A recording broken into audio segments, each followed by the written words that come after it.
ইনশাআল্লাহ। সংগ্রামী ভাইয়ের আমার, আজকে আমরা একটা সেটা হচ্ছে কি ইসলামের পথ। আমরা ইসলামের পথ ধরে এটা যাবো ইনশাআল্লাহ।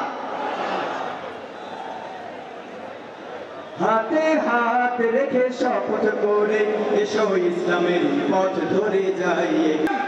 আন্দোলনের বিজয়ের মাধ্যমে জনগণকে সাথে নিয়ে আগামী জাতীয় নির্বাচনে বিজয় ছিনিয়ে নেওয়া হবে।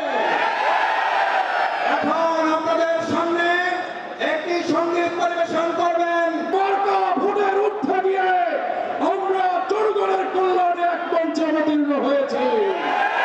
সংগ্রামী ভাইয়েরা, এর মাধ্যমে বাংলাদেশের ইসলামপন্থী হাত রেখে শপথ করে এসো ইসলামের পথ ধরে যাই এগিয়ে। সঙ্গী আজিব বরেণ্য আলেমদ্বীন হযরত মাওলানা অধ্যক্ষ ইউনূস আহমদ বক্তব্য রাখবেন। অধ্যক্ষ একটা সেটা হচ্ছে কি ইসলামের পথ। আমরা ইসলামের পথ ধরে এটা যাবো ইনশাআল্লাহ। হাতে হাত রেখে শপথ করে এসো ইসলামের পথ ধরে যাই।